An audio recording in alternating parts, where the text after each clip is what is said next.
Hello, my YouTube family. Oh, new intro. Who is she? I feel like you guys are family. If you're new here, that's not a new intro for you. And hi, hello, welcome. I am Sherilyn. I am so glad you found me. If you're not new here, welcome back. Thanks for hanging out with me on our True Crime Wine Wednesday, minus the wine for me for the next few months. But I really appreciate when I see you guys letting me know that you were indulging for me. It means a lot. Thanks for taking one for the team. Okay, we are gonna get right into today's case. This is a really odd one for me to cover because this happened in my city. This happened so close to my house, and there's several locations throughout that are close to where my husband grew up, where my parents live. It's so weird to read about things that happen in your own comfort zone and be so familiar with it. It 100% gave such a deeper connection to the case and the victim for me. Apologies if I am a little bit saucy in this one. A little bit of the attitude might come out a couple times, but I definitely took some things personally because I'm how dare you do this to somebody in our city? And I know some of you can relate because I've had people who are oh my god, this happened so close to me, or I know somebody who knows somebody that's closely associated with other cases that I cover. So I totally understand that different connection that you get when it's when it happens where you're from. Not to mention this one is so twisted. It doesn't even feel like it can be real life. You absolutely feel no, there's embellishment, that can't be true. It's just off the charts. When I was reading about this case, there's also an element of, I was okay, I feel personally attacked. The book I read, it was explaining our city. It kind of explained it as the way I interpreted it was a jock in school who's kind of a douchebag, popular, lived his best life in high school and then didn't really amount to anything, and just goes to the local pub and just gets shittered every day, but still holds on to the glory days of high school. That's kind of how Edmonton was described, because there was once where in the 80s we were the all-stars of the hockey world. We had Gretzky and Messier and all the big names, and we won the Stanley Cup, and we just still hold on to that moment and call ourselves the city of champions, and we don't really win anything anymore. Do you know what I mean? It's fuck. And it was Edmonton's just somewhere where you really wouldn't want to be. I was wow. Should I be moving? A direct quote from the book that I read, The Devil's Cinema. It was a great book, by the way, but, minus my, personal attack. Edmonton has always been treated as a dull, boring place to ever call home.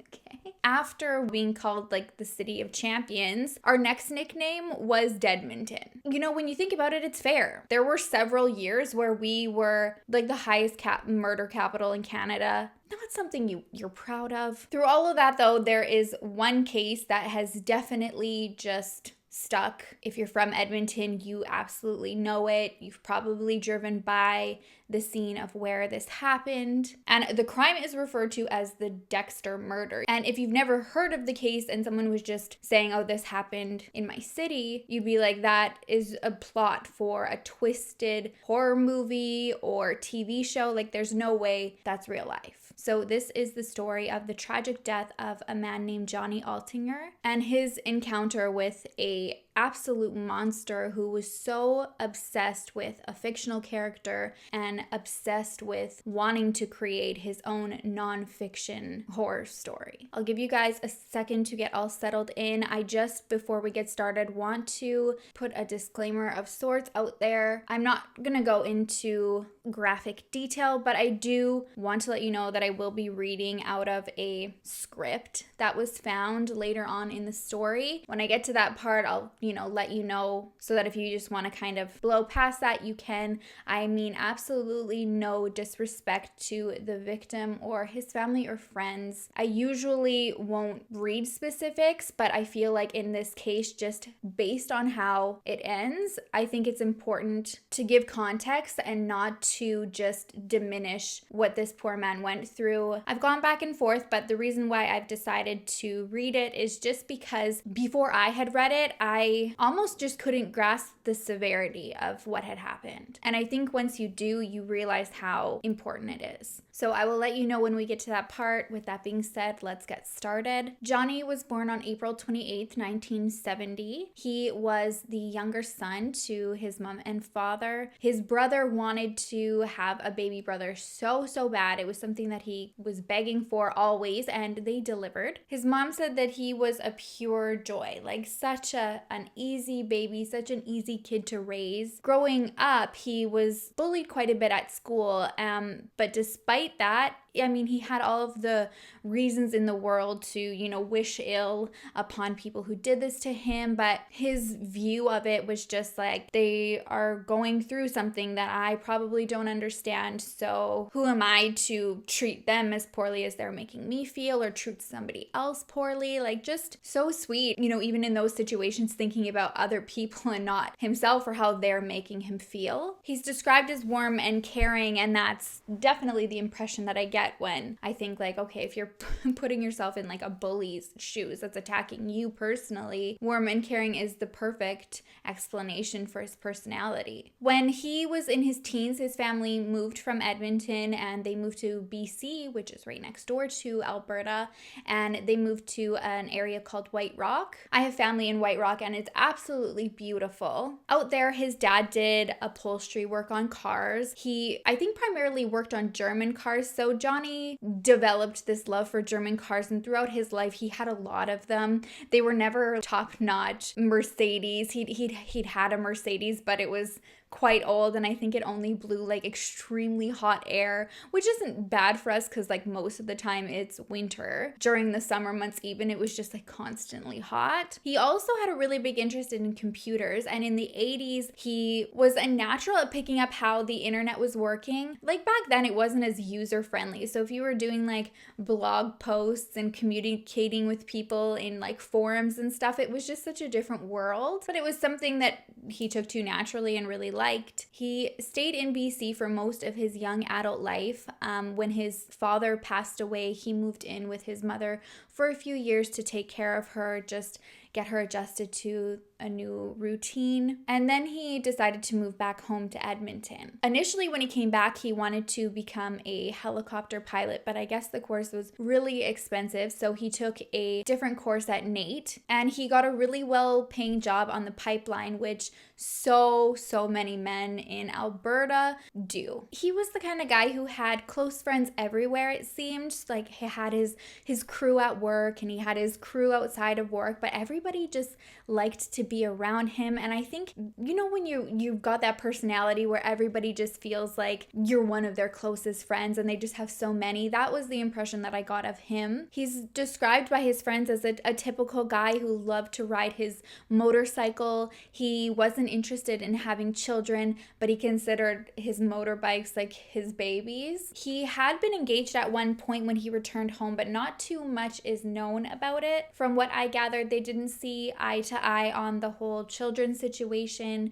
The lady that he was with wanted to have kids, and it just wasn't something that was in the cards for Johnny. He never saw himself as wanting to be a father, so the relationship ended. It wasn't like he was like, well, I don't want kids, so we're over. It was a really hard, thought out decision because everything else in that relationship, I think, seemed to be really good. So he was really heartbroken that was, kind of what ended it. It made me think of Monica and Richard on Friends.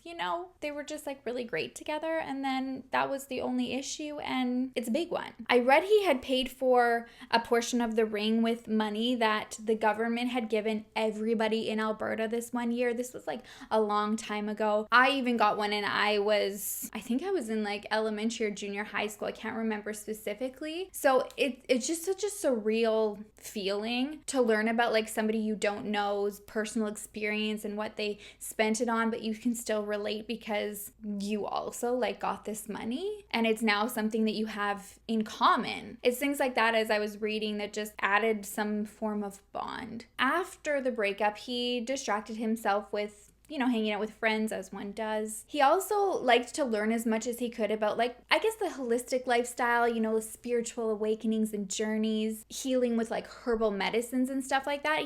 He didn't classify himself as like a hippie per se, but he believed in like the power of traveling on spiritual journeys and stuff. And I mean, with every single guy out there who's lonely, trying to heal his broken heart, he was also back on the online dating scene. His friends say he was going on quite a bit of them, but he was always really smart. He'd let somebody know where he was going, give them a little background information on the lady he was going to meet, and then he would check in after the date was done and let them know how it went. So on October 10th, 2008, his friends knew that he was going on a date with a lady that he met online named Jen. They had met on a site called Plenty of Fish. I don't know if like in the States or where you're from, that was a popular site, but I know like here in Canada, it was really, really popular there for a while. And this is where Johnny had a profile and where he met Jen on. So he told his friends he was going to check in with them after he got to Jen's house because there wasn't actually an address provided.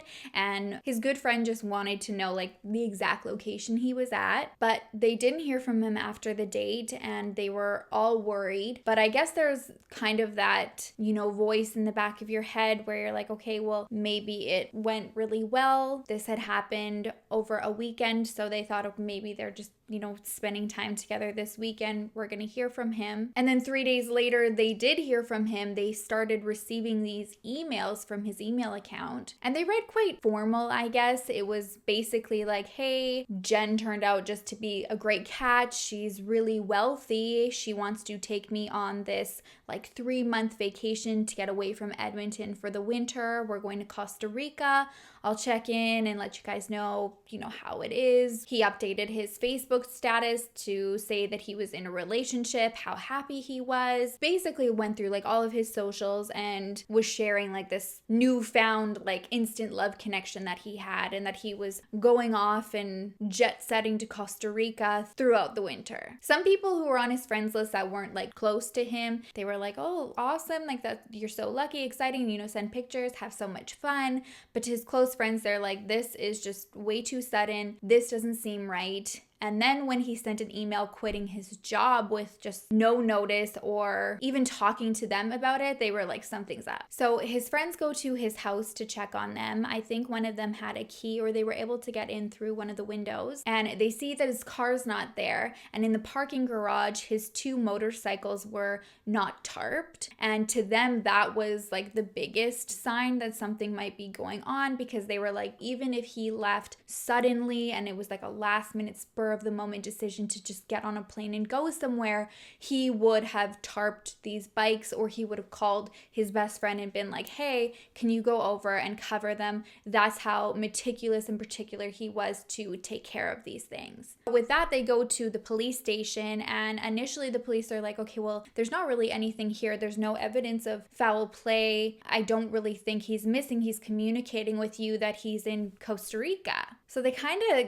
just get pushed away when they first go there. Behind the scenes, though, they're like, no, we are going to figure this thing out. They go back to his apartment and they find his passport. So they go back to the investigators and they're like, listen, how can he go anywhere when his passport's here? At this point, it's been about a week, but finally an investigation is open. The first thing, obviously, they want to do is they want to find this Jen girl. They want to get an address to the location that he was at. And Johnny had actually forwarded the email that Jen had sent to him with the directions to her house to his best friend. So his best friend didn't have an address, but he had like point A to point B directions on how to get where he was supposed to be going. They drive there and the directions lead to this double detached garage that's in this like alley. They find out that the garage is rented separately from the people who were living in the house, and the garage was being rented by a guy named Mark Twitchell, who was a local film producer, so he used the garage as like a filming studio. They contact Mark right away. He comes down, he's very cooperative. He goes to let them in the garage, and he realizes that the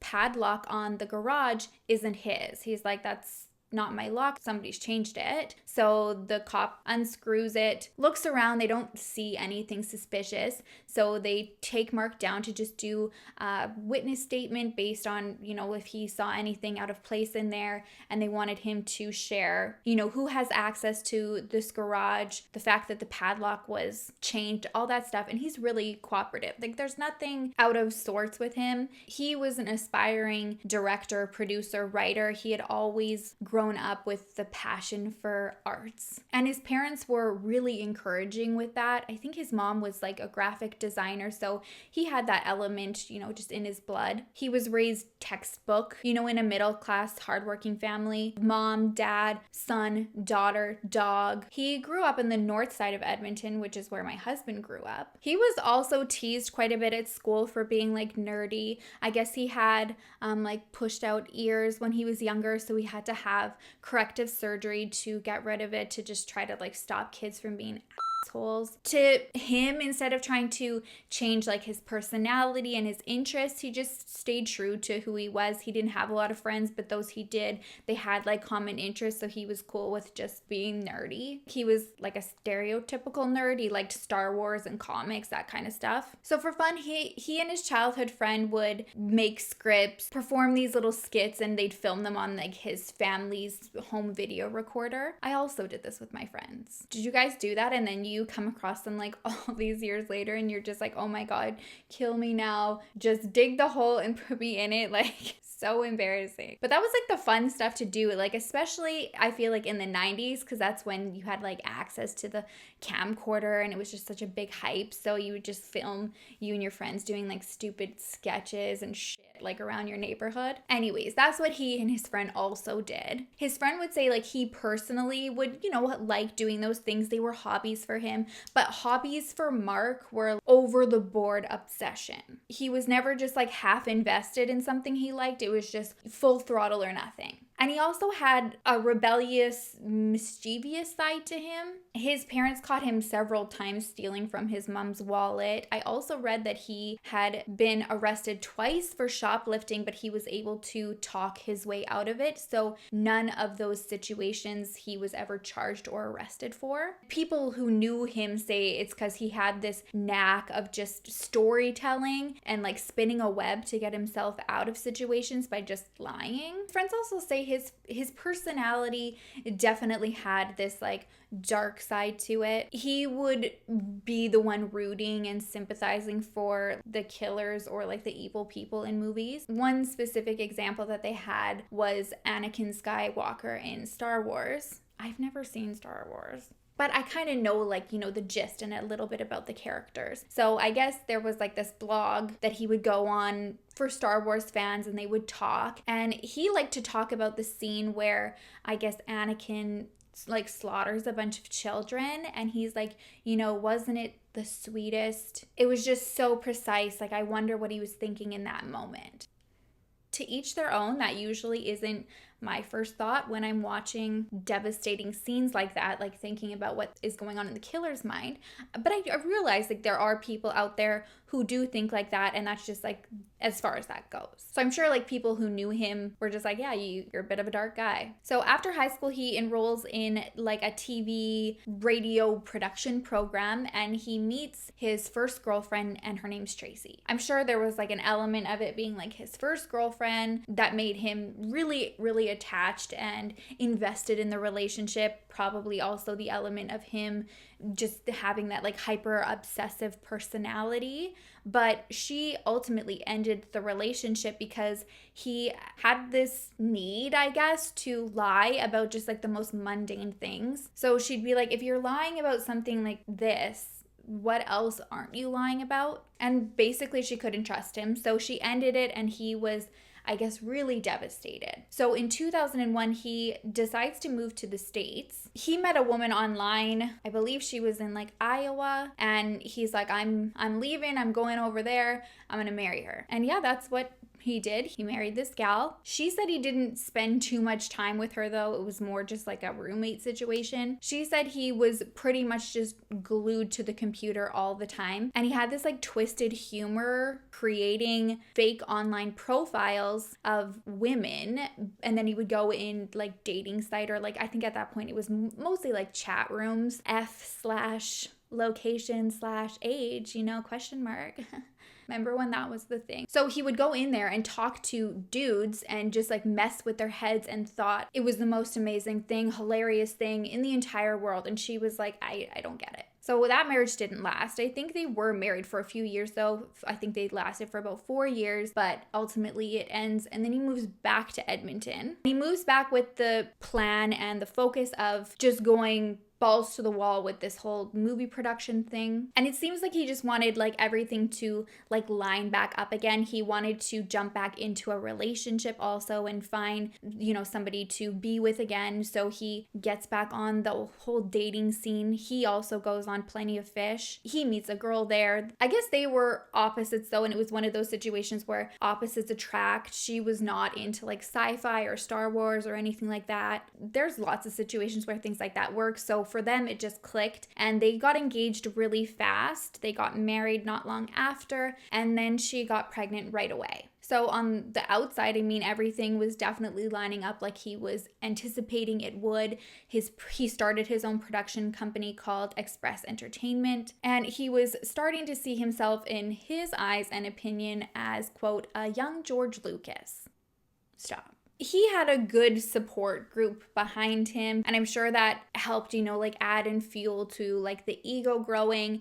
I think people felt like they were really honored to be a part of like this group and watch this whole success like unfold, before their eyes. They thought, he's going to go to Hollywood. We're close with him. We're kind of going to get a little piece of the pie. And that's a little bit of what he promised to, like friends and people that he would meet along the way. So local actors, they thought highly of him and were excited to get on board with some of his projects and add them to the portfolio. They didn't think he was some like wannabe who had no idea what they were doing. They really, I guess, trusted his vision. Financially, he primarily got by with that, faith in him from other people. He had a lot of people who were willing to invest in his future projects and things that he was working on.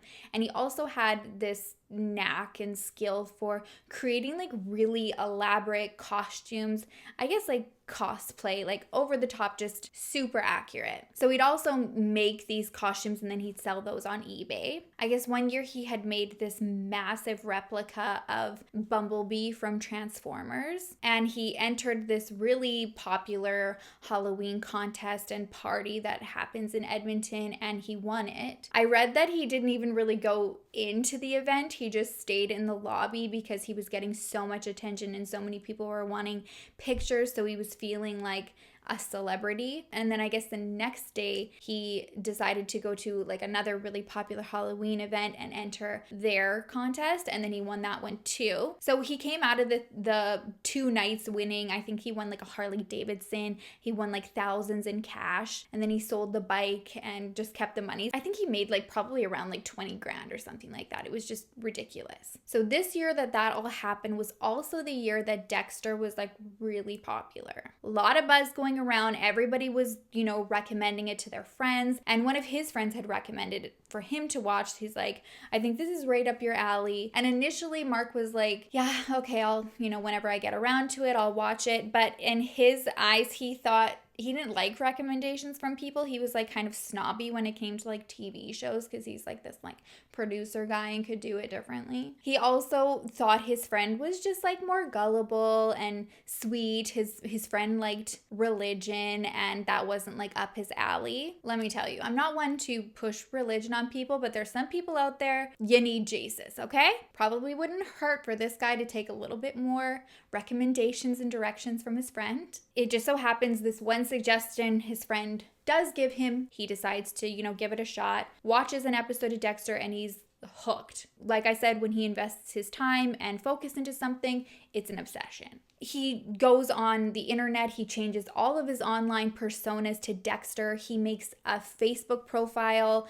and he's pretending to be like Dexter Morgan on it. So fans of the show are like following this and talking to him as if he's Dexter. It's just madness. I read he even lost a job because all he would do on shift was talk about Dexter. Like when I say this guy is obsessed, it's not just like, oh, I like to talk about it a lot. It's, I'm obsessed with it. Like in my mind, like I'm obsessed with Friends. No, I'm not losing jobs and friends and like relationships because I'm talking about Friends 24/7. Like that's what he was doing. So he gets another job installing security cameras and he just is not into it. He goes to his wife. He's like, listen, I want to quit my job. I just want to go full throttle on trying to find investors for this new movie project he was working on. It was a comedy called Day Players, and he just saw like so much potential in this movie. This was the one that was going to be his big break in Hollywood. And his wife was really supportive of his dreams, but she was like, well, you know, like, yeah, we're going to get there, but I'm on maternity leave right now, so I can't really pick up the slack if, you know, we have like a difficult month or something like that. Maybe let's just get our savings a little padded, make sure we have something to fall back on, and then, you know, absolutely you can just go like pedal to the metal with this. So he tells her, yeah, he agrees, but actually he goes to work and he quits his job the next day. And then he just wakes up every day and he pretends like he's getting ready and dressed to go to work, and he leaves all day, but instead of going to work, he's writing down plans of how he can make it big and who he can approach for investors, who he's going to get on board in Hollywood to like, you know, really attract a good crowd for this to be like a success. And I think he thought it was going to be really easy to do. He had all the faith in the world in himself, and I think he thought if he just approached somebody, they would feel the exact same way about him that he felt about him, and it wasn't as easy as he thought it was going to be. One thing I will give this guy is he's not a quitter. He's relentless, and he, I guess, has enough faith in himself to just have the confidence to make moves happen. But usually it's shady. I read that right after he had quit his job, his wife, you know, still believing that he's got this well-paying job, she's like, I don't want to rent anymore. The area they were living in just wasn't what she wanted to, you know, raise her family in. So she goes to Mark and she's like, I think it's time that we buy a house and, you know, just move to an area that's better for the three of us. So he's like, I don't have a job, and she doesn't know that. But instead of like fessing up, he goes to the cell phone store, gets a new phone, applies for a mortgage, and then puts that phone number as like his employer phone number, fires off some fake pay stubs and an employment record, and he gets approved for this mortgage because he also funneled some of the money from like his production company into his personal bank, so it looked like he had the savings and like money going through the account, and yeah, just pulls it off. So I mean, there's no reason for his wife to have any suspicion that anything's going on, and she's stoked that he's like delivered and they're moving from this rental suite into this new house that they own. So now he really needs like things to start moving, so he assembles like a small crew of just local people that he had met and good friends that he liked to like produce small projects with,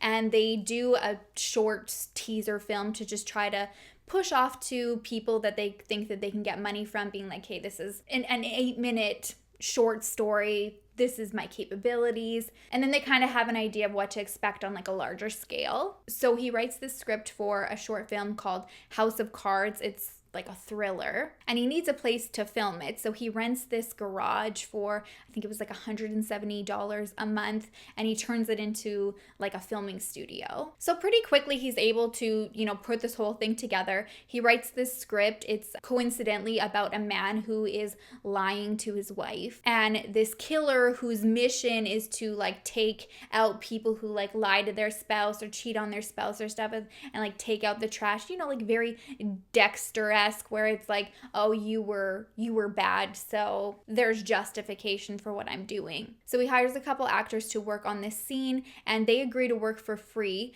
and he promises them that, you know, this teaser is really going to drum up a lot of attention, we're going to get a lot of investors, and we can make this big movie that they're wanting to make. And he says there's like talk that Jeff Goldblum's going to be a part of it and Alec Baldwin, and that they, if they do this for free, can get like a a role on this film. So they're like, abso-freaking-lutely. So they start filming it on September 27th. And the victim in the story is lured to this garage by this guy on the internet posing as a woman. And when he gets there, the garage is like pretty empty. There's like a little like eerie oil drum in the corner. There's like a metal chair and table. So he opens the door and immediately he's taken out with like a stun gun. He's knocked unconscious and then he's placed in this chair and he's duct taped by his like wrists and ankles, and he comes to and he sees this man in front of him with like a hood and this hockey mask that is only like half of his face. The bottom part is cut off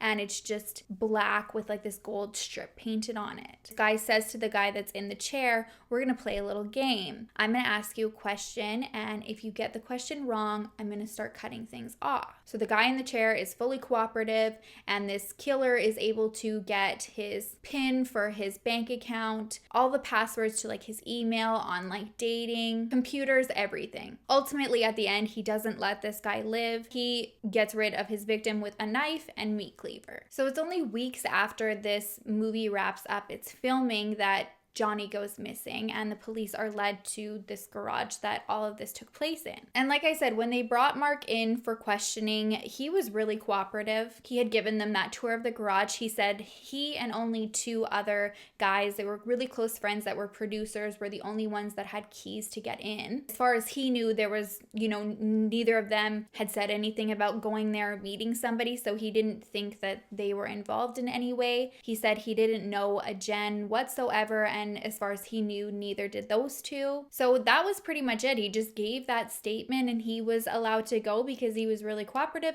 And when they did the tour of the garage, they hadn't seen anything. He had even told them, a couple weeks ago, we were filming a thriller and we were using a lot of fake blood. And the garage, is kind of set up with props to make it look like really eerie and creepy. And when they looked, even then they were just like, yeah, it all adds up. But behind the scenes, things are slowly progressing, and detectives are finding out that Johnny's passport was at his house, so he didn't have it with him, and they were able to go through all of the flight records and find out that he didn't aboard any flight. Also, when friends went back to his apartment, they realized that his laptop is missing. So with the only, clue or lead they have to go on being the garage, they want to get back in there, so they apply for a search warrant to get in, but they're turned down because on the surface, it looks like he's just missing. Maybe he didn't make it to Costa Rica yet, but they're driving somewhere, and there's just not enough to, prove that it warrants an actual search warrant. So the detectives are like, well, you know what? This Mark guy's really cooperative anyways. I guarantee, if we ask him if we can take another look, he was really helpful when we went in the first time. I'm pretty sure he's going to be okay with it.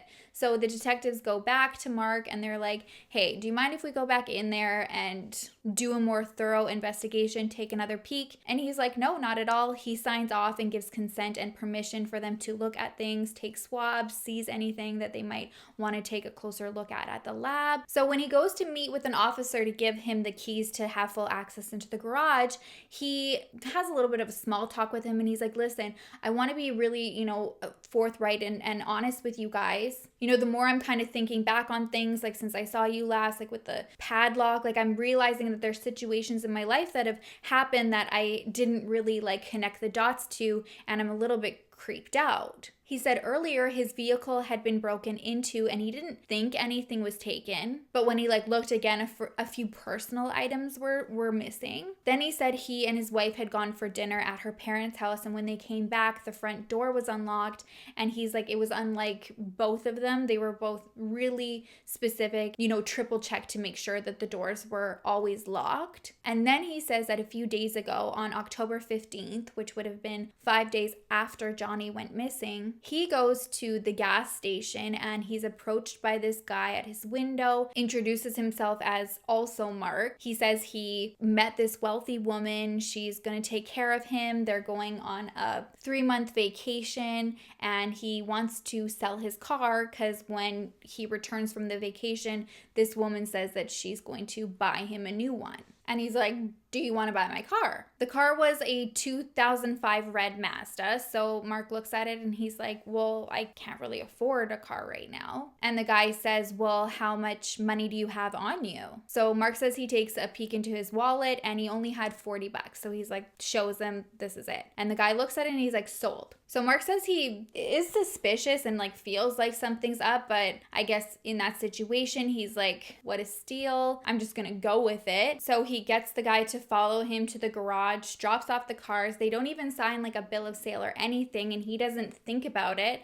And the guy just like tosses him the keys and walks away. Mark describes other Mark as 6'2", in his like mid-20s, medium built, and he had a neck tattoo with like a Celtic cross on it. So Mark takes investigators to this car. It's not at the garage anymore. He actually had his friend move it for him because he couldn't drive standard until he figured out like when he was gonna sell it. And when detectives run the VIN on it, it's Johnny's car. So they bring Mark back to the station. They want him to do a photo lineup to try to identify this like sketchy ass Mark dude. So he writes a statement that like whoever broke into his car on the 8th of October, which was 2 days before Johnny went missing, potentially had gathered like enough personal information of him, knew that like his routine, that he had this garage, he felt like he was being followed and set up. He says he doesn't know if this guy who followed him to like sell him this car for 40 bucks was involved, but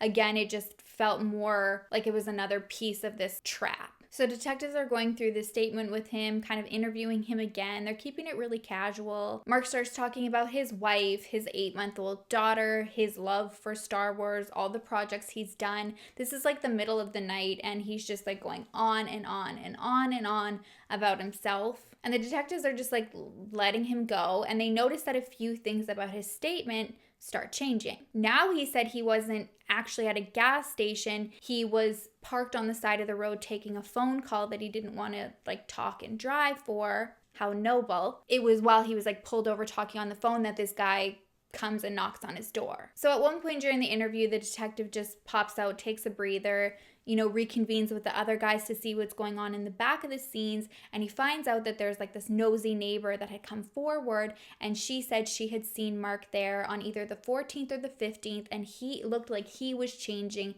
the padlock to the lock on the garage door. I mean, okay, sketchy in itself that you're changing it and you said you didn't, but Mark had already told detectives that he hadn't been there since the 10th of October to do like cleanup after the whole like movie scene filming thing.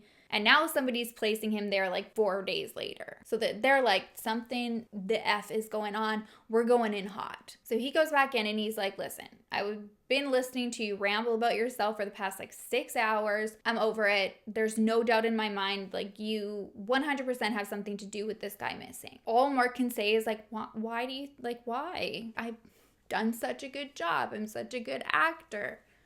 The detective's like, I don't know how or why or what the extent of your involvement is, but you know so much more than you're saying. So they go back and forth. Mark says some little bit of cryptic stuff like that he, has the capability of holding a lot in and that he's like scared. But ultimately he just asks for a lawyer and there's no evidence or anything they can hold him on. So they let him go. But as the detective's like walking him out, I got my eye on you, pal. He's like, oh, by the way, we're seizing your car. We have enough evidence to just at least look into you a little bit. You don't get your car. And Mark's like, frick. Well, I need to get something out of it. And he's like, nope, you can't have a pleasant walk home. So they take the car that night. The next morning, they go to the house super early. I think they even woke up his wife. It was that early. And they seize the whole house, just take over everything. Ultimately, what they're looking for is his computer, his files, hard drives, any DVDs or filming material that he has, because they think that there is going to be a clue. They're going to see Johnny on something. They think that he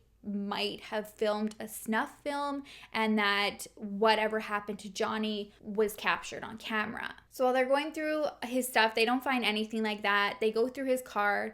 At like first glance, the only thing they see is like there's Post-it notes everywhere because he writes down like every little thing on Post-it notes to remind himself to do things. On one of the Post-it notes, he says that he wants to ship some of his cosplay costumes on eBay. He needs to do a thorough clean of the kill room scene, and he also has plans to fornicate with a woman named Tracy. Another note said, ship phone while on, return Addie of Vic, destroy wallet, use laptop general email. He also had Post-it notes with directions to 2 places. One of them was a house in Wetaskiwin, and another one was Johnny's house. Then in the back seat, they find like a military knife, and it looks like it's got dried blood on it. And when they get to the trunk, they find like a big blood stain in it. So detectives go to this address in Wetaskiwin, and it's a woman named Tracy. Tracy, who we met at the beginning of the story, being Mark's first girlfriend. And they ask if she knows Mark. She says like, yeah, they dated a long time ago. They say, you know, when's the last time you saw him?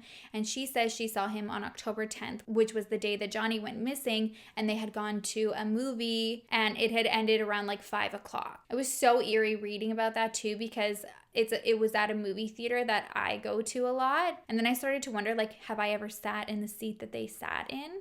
Like, now I have much more reason to bring like a spray Lysol with me, like not just COVID. So during the sweep of Mark's house, they find the black hockey mask with the gold strip on it, and it's got a little bit of what looks to be like dried up blood on the bridge of the nose. But this is the hockey mask from the movie that they filmed. So they're not really sure if this is just like costume blood or what it is, but they decide we're going to bring it in just in case. And they're not really getting anywhere with the search for this like snuff film, but the computer forensic team is able to find this hidden document that was like temporarily deleted on his hard drive. And it almost looks like maybe like a script that's playing off like a diary confessional. And it's super messed up. It starts by saying like, this is the story of my progression into becoming a serial killer. And it's called SK Confessions.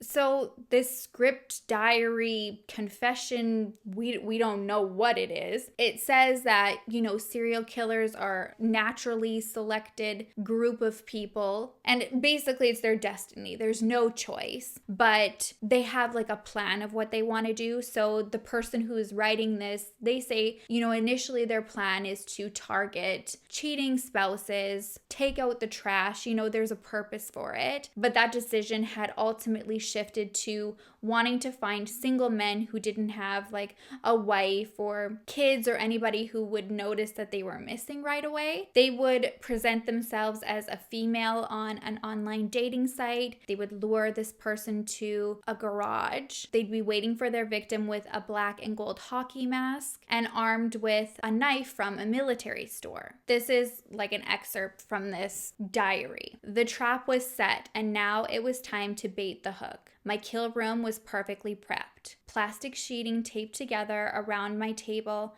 a large green cloth screwed into the drywall ceiling to shield view from my guest's line of sight, and to shield me too, of course. I now stood a few feet away from the front door. The plan was to wait in the shadow of my curtain until he approached the door and shock him with the stun baton, followed by a sleeper hold that would sap away his consciousness so that I could tape him up and set him on my table. So detectives are reading this and they're like, what the shit is this? Johnny's final moments? So they keep reading, and as they're reading, the person that this guy is talking about gets away. He says that the stun gun that he had planned to use like malfunctions and didn't like knock this guy out. He was still able to like fight, and he escaped. They thought, you know, if this is really a confession and not like a screenplay, we have to find this person. The initial thought is like, okay, well, if this happened in real life, this would be reported. So they want to see if anything has come through and called in, and they don't find anything. They decide to like hold kind of like a mini press conference, I guess, and they want to show the hockey mask. They think like, okay, if it's being mentioned in here, I don't think it's just like a movie prop. And it's going to be something like alarming that if you've seen this, you're going to recognize it. It's not like a normal hockey mask. If you've seen it in real life and something like this happened to you, you're going to be like, shit, I know that thing. And that's exactly what happened. There's this guy he was surfing through his Facebook and he sees like an article in the newspaper and the like key photo on it is this hockey mask. He's a guy named Gilles and he says he just like froze when he saw it. So he calls the police and he's like, I'm the guy you're looking for. So he goes down for an interview. His story that he gives is almost verbatim what was written in this script. He says he was new to town, so he went online to meet people. He meets a woman named Sheena, and her profile picture was like smoking hot. She seemed to be the one that was like really, excited and persistent on wanting to like, get their plan set in motion. So he's really excited. He actually had left a relationship from the town that he moved in, so he was feeling a little bit deflated, and this was,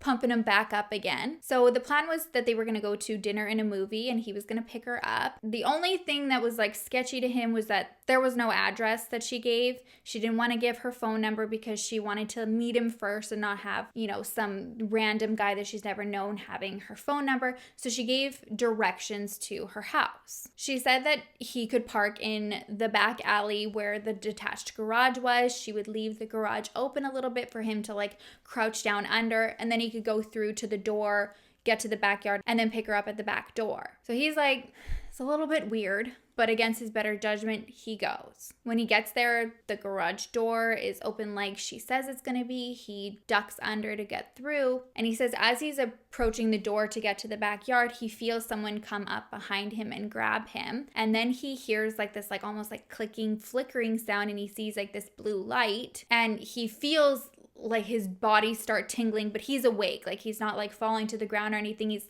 just feeling like almost like a bug zapper. And then he sees this guy with this black and gold hockey mask come in front of him, and he pulls a gun on him. And he tells him to get down on the ground. So Gilles says he duct tapes his eyes, and he's like pleading with him to like take any money, take his wallet, like just let him go. And the guy in the mask is like, listen, if you cooperate, this is just gonna be a robbery and I'll let you go. So he's like, yeah, anything. So Gilles says he's just laying there, and then he hears like this like jingling almost. And in his mind, since he can't see anything, he thinks it's a belt buckle. So he thinks this guy is like undoing his pants and he's gonna rape him. And he's like, holy fuck, absolutely not. Like, if you're gonna kill me, I'm not gonna lay here and wait for this.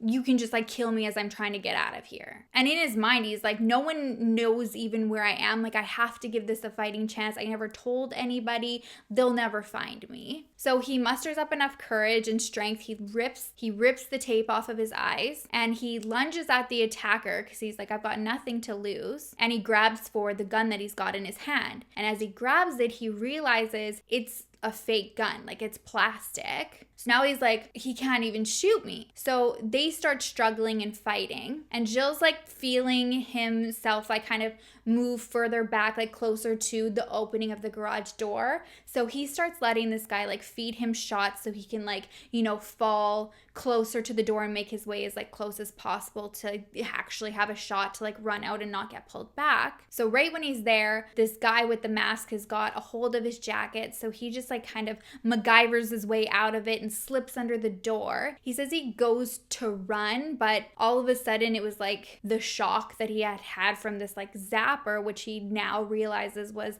a stun gun baton. It's made his legs into jelly. So he just collapses right outside of the garage. And it's like a nightmare. Like he's clawing at like the dirt to just keep going. His legs stop working. And all of a sudden he feels this guy come behind him, grab his ankles, and he tries to pull him back under the garage. So Gilles says as he's pulling him, he's trying to get the door open a little bit so they can both fit under it. And he loses his grip on Gilles, and he's like, this is it. Run, Forrest, friggin' run. Legs, don't fail me now. Like, we are working, we are going. And he makes it off of the driveway, and he's just able to like kind of turn around and just go a few steps, and there's like this walking path, and he just collapses on this path. So just then there's this couple that's walking together, and he kind of like falls in front of them, and they're like, what the hell is going on? He's like, can you guys please help me? I think this guy is trying to mug me. And they're startled. They don't know what the heck is going on.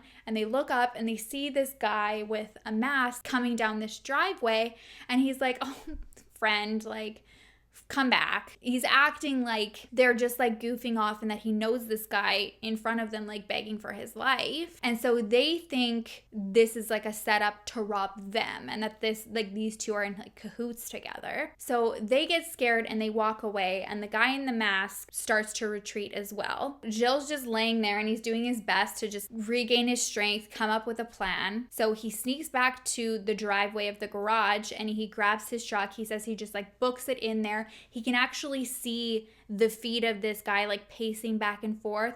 He just like turns the ignition. It starts, not like a horror movie. I was like, oh my God, it's not gonna start. It starts and he hauls ass. So as he's going home, he's like processing everything. Like, what in the shit just happened? Like, was he trying to kill me? Was he trying to rob me? Like, what is going on? He gets home and he turns on his computer and he goes to like look through the messages that he had with this Sheena, and her profile is gone. There's a part of him that was just like, I think felt so embarrassed. Like, was she in on this? Was this a setup for a robbery? He didn't even want to file a report because he felt humiliated. He felt played. So he didn't say anything. So things aren't looking good for Mark. This confession script that he's got in his hard drive in a deleted folder is word for word exactly what Gilles is saying, and how could he ever know what this guy is going to write if it wasn't true? His marriage is falling apart faster than all of the stories that he's like trying to keep up with. His wife finds out that he's been cheating him with his old girlfriend, so she leaves and he's staying at his parents' house. And the detectives have also been like kind of, like keeping on him, like taunting him a little bit, going to his parents' house, checking in, being like, like it's only a matter of time, bud. The way that he's distracting himself from reality is by throwing himself in another project. This is around Halloween, so he starts making like another elaborate costume that he wants to enter a bunch of contests again for, and this year he's decided to do Iron Man. And he's also just like full force on the campaign trail to keep getting these investors interested in, this future project that he's got to do. So he manages to land a meeting with a company that he, believes is going to be really promising. The meeting is going to take place on Halloween Day, which is like in his mind a sign because it's like his favorite day of the year. So he wakes up that morning, he gets some last minute touches done on his costume, gets ready, and he decides to walk to this coffee shop that he's going to meet this investor at. He never made it to the meeting though, because on his way there, the SWAT team took him out and he was placed under arrest because the DNA that came back from his truck and all of the spots that they had collected it from came back positive for matching Johnny. The investor meeting actually wasn't even a real meeting. It was a setup by the police, which I thought was just so poetic because it's like, doesn't feel so good to be lured somewhere under false pretenses, does it, Mark? They tried to get him to confess, and they even took him on a ride along because they wanted to locate the remains of Johnny. They didn't believe that he was alive anymore, and they thought, just kind of by driving around the scene, it would just like spark something in him that would, make him confess and just like break him down. But he looked out the window, didn't make eye contact, looked down at his lap, like he didn't even say a word. The investigators themselves did a really, really extensive search in tons and tons of sewers around the city. In this SK confession document that they had, it mentions that remains were dropped in a sewer. So they were like, everything else is lining up. This has got to be like where he is. Unfortunately, they don't find anything though. For quite a while after he was arrested and waiting for trial, like everybody supported him except for his wife. She filed for divorce right away. But his friends and acquaintances, like they believed in him wholeheartedly. There were even like points where they're like, are we all being played? Like he was known to be somebody who like pulled pranks and stuff like that. So they thought, is this a ruse to drum up attention for like a project? Like what? They're trying to figure out like what's going on in his head here. But they thought like absolutely no way would he be capable of murder. And then on June 10th, 2010, he decides he wants to see detectives. So they come down and all he does is just hand them a sheet of paper. He doesn't say a word. There's no explanation, nothing. He just hands it to them and walks out with his lawyer. And they open it up and this piece of paper it's like a printout of a Google map with directions. And then there's just a little writing on the corner that says the location of Johnny Altinger's remains. The directions lead to a sewer, and when they get there, they do find the partial remains of Johnny. He was never fully recovered, but there were signs of dismemberment. And I'm sure the frustrating thing for detectives was that where he was found was like a block and a half away from Mark Twitchell's parents' house, and they had actually searched that area, but they stopped at like 5 houses before that sewer. So with this direction map and the remains, it didn't really mean that Mark was confessing to murdering him. He just wanted to provide the details. So the trial went on as planned. It started on March 16th, 2011, and it was like a frenzy in our city. We had like Keith Morrison here, like we had 48 Hours, 2020, like everybody was here to cover this case. And in Mark's opening plea, he pleads not guilty to first-degree murder, but guilty to improperly interfering with a body. The prosecution's case was basically reading through that SK confession as if it was a confessional, like a written statement of what happened. So if we are to believe that this was a confession, it lays out exactly what happened to Johnny. It says that Johnny was supposed to arrive to the garage, I think around 7, and he arrived about half an hour early, and it caught Mark off guard. He said he was hiding off behind this sheet that was like tarped off so that when Johnny walked in, he didn't see like the chair and the table and all like the plastic sheeting, like Dexter style, just creepy shit.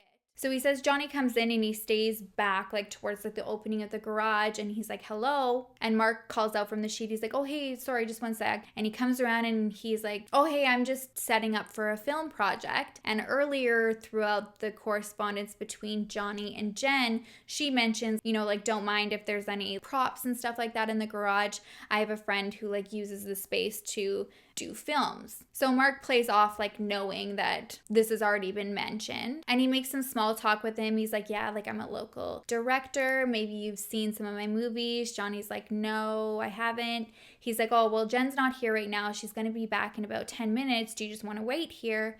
And he's like, yeah, I'll just come back. So he drives away and he comes back. And again, with him arriving early the first time, like he's feeling like everything is just kind of like a little bit messed up and he's all out of sorts. So he pretends that he's on the phone and he's like, oh, okay, yeah, I'll let him know. So he like hangs up on this call. He's like, hey, that was Jen. She said she's stuck in traffic. She's going to be like another 45 minutes. Do you want to wait? And Johnny's like, no, it's all good. So he leaves and he goes home, calls his friend, and he's like, yeah, she wasn't there. There was some guy in the garage.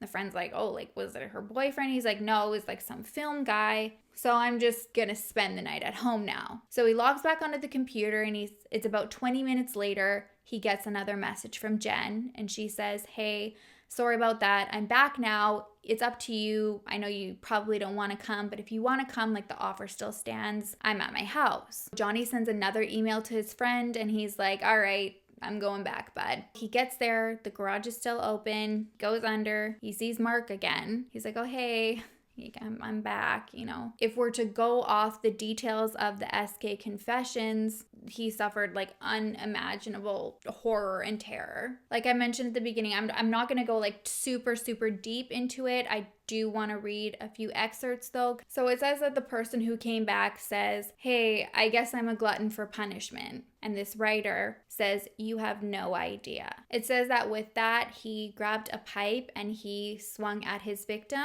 but he didn't go down. So he was like, this isn't working either, because he switched it up after the whole like stun gun didn't work like he had planned the first time. And he just was like, okay, well, I'm committed now. So he just keeps hitting. The victim in this confession is screaming for police, and this guy is like, oh my God, someone's gonna hear you, and just, you know, like keeps going to try to silence them. I'm gonna read this part just so you can like feel like why my sauciness comes out and why I like seethe so much over the arrogance of this writer, whoever this writer is of this SK Confessions. Just like they all do, he offered money immediately. I always find this a little degrading for both me and the victim. Like I couldn't just kill you and take it anyways. No, please, Mr. Victim, give me some petty cash from your wallet and run along to the cops only to lead them back here. Ridiculous.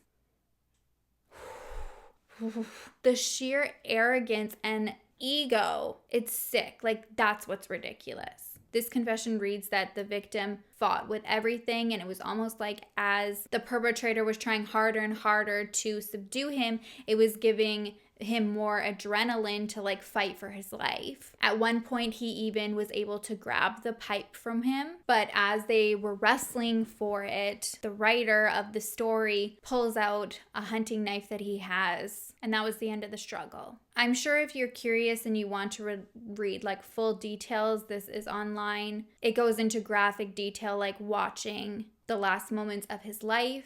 Again, mixed in with like the offensive, awful, arrogant undertones. It then says, I got my things ready and I did the only thing I could do. I waited. I waited for a sign on what to do next. I waited for the fast approach of sirens as a cue to leave and come up with a damn good story for later. I waited and I was rewarded with silence. Sweet, sweet silence. I got lucky. No one freaked out. No one reacted, no one inadvertently witnessed it, and no one called the boys in blue. I was home free. I assessed my situation and went to town on my improvised solution. I had a dead guy that needed processing, so that's what I did. I processed him. That I absolutely will not go into, but if you can, I'm sure, use your imagination, taking his obsession and lead from what he learned from watching so much Dexter, it pretty much went down exactly like that. So the prosecutors find out that the day after Johnny had gone missing, Mark's just carrying on as per usual. He even takes his wife out on a date that like my husband and I do like exactly all the time. They go for dinner on Bourbon Street, which is a part of West Edmonton Mall. It's like a little section with a bunch of restaurants in it. So they went for dinner at one of the restaurants. And then in that same location, there's also like a comedy show. We always do like dinner and the comedy show. And that's what they did. The next day after that was Thanksgiving, and his family was like, there was nothing out of the ordinary. And then he gets online on this Facebook that he had like created for like his Dexter character. And he had been like flirting with this woman that was from the States, and they had talked about like their fantasies of like dark obsessions. They talked about like if they were in a situation where, you know, if somebody deserved it, this is how they would kill somebody. So he says to this girl, you know, on Friday, I crossed a line and I kind of liked it, but wouldn't go into details. So they've got like pretty much everything showing that there's no doubt that he's the one who did this. But when it came time for the defense, the only witness they called was Mark Twitchell. And he was basically like, this is all a big misunderstanding. This started out as a publicity stunt to hype up the interest and the buzz around this latest project that he created. He said he wanted to stage like innocent attacks around the city and not actually like hurt anybody. So the attack that happened to Gilles, everything worked out the way it was supposed to. He was never gonna hurt him or rob him or kill him. He wanted, you know, to attack somebody with the mask because that's what was used in the movie. So like when there was buzz around the movie, people would come forward and be like, oh, like this happened to me and they're a part of it. And it was just like this hoax, really, is what he was trying to say. He said with Johnny though, like he really attacked him and it turned into this point of like fight or flight, and like he didn't expect him to, you know, fight for his life. Why would somebody fight for their life in that situation, Mark? Anyways, so he basically tried to say that he did kill him and it was in self-defense. He said he didn't call the police because he panicked. He didn't think anybody would believe him. That's why he chose to dispose of him in a sewer instead. Thankfully, the jury did not believe it. They came back like right away without hesitation. He was guilty of first-degree murder. He was sentenced to life in prison with the possibility of parole in 25 years. Like I've mentioned before in other Canadian cases, that's as stiff of a sentence as you can get in Canada, which is part of the reason why I did want to share like just like my anger with you guys so you can like feel where I'm coming from, because it's like when you find out what actually happened behind the scenes and you hear a little bit of the detail, you just have a better understanding of like why these types of people, like they cannot be rehabilitated, they cannot ever be let out. The manipulation is just, it's terrifying because like we don't have the option of life with no possibility of parole. He would definitely be somebody who would be so deserving of that, because I feel like he could manipulate his way out of it when like that 25 years comes up. And I mean, this guy is just like, no, he's beyond. He was even going to therapy in between the two attacks. Like in between Jill and Johnny, he was seeing like a counselor and a therapist, and he was admitting like that he was like incapable of caring about other people's feelings, and he like had like no empathetic bone in his body at all. So when you're like wired like that and then you cross the line and you just already know what it's like, I just feel like he would be beyond like change. I don't think he would change. I feel so horrible for Johnny. I just felt like such a connection, you know, being in the same city, like hearing about things like career. I know so many people who are also like in the pipeline industry. Him like seeing the same sights as I do throughout the city. It's just such a weird feeling, like to have that bond. There were even like moments like this week I was like, I felt like I should go bring like flowers to the sewer. Like I don't know, I just feel horrible. I feel like that is just to be discarded like that. It breaks my heart. What the fuck is wrong with people? What the fuck is wrong with people? That's all I got. I feel like that's the only way that I can end this off. I don't have the answers. I don't know what the fuck is wrong with people. That's it for me today, you guys. Thank you so much for coming to hang out. If you haven't already, please don't forget to like and subscribe. It means the world to me. It helps my channel out so much. We are growing every day. It means everything to me, and by you guys liking the videos and subscribing, it just catapults it even further. So thank you, thank you, thank you. I think I will actually see you on Saturday this week. I will miss you terribly. Until then, make sure to love each other, love yourself, and I will see you soon. Bye.